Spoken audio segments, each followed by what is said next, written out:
Poa, vipi familia? Poa kama kaa? Sawa au sio? Good. Mwanangu mimi ni changamoto kidogo hapa.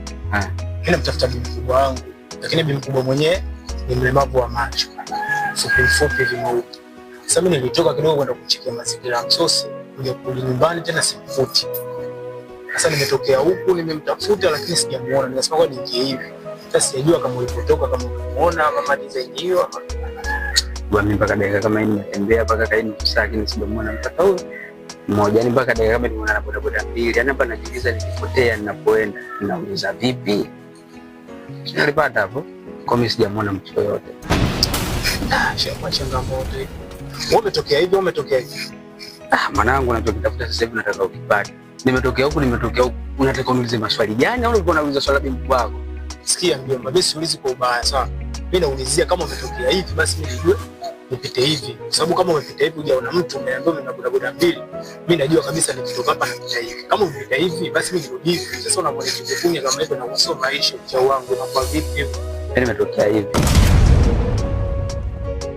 Kwa mwanangu bibi mkubwa wako ana shosti ana mikoba au sio bana, ana simu. Hivyo vipengele vyote inabidi vipite ndo atafuta kama mtoto mdogo. Wewe unamtafuta mtu rafiki yangu kama nyanya. Wewe vipi bali? Nikatae. Masela mengine bwana, kama sela kumbe msela tu la rafiki yangu. Sawa kaka. Mimi nimekuelewa. Lakini pia ushauri wako nimeuelewa.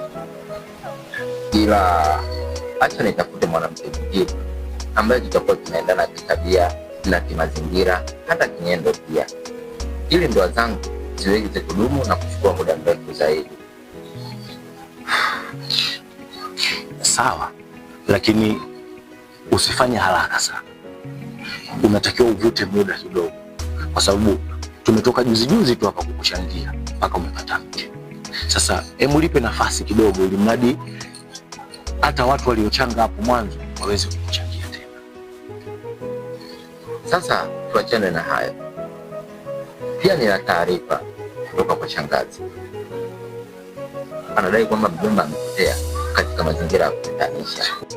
Mjomba amepotea?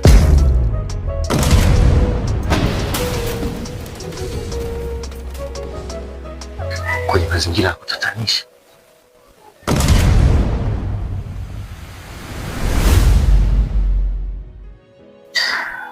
Mama Lailati, nimekusikia vizuri na nimekuelewa vizuri kabisa.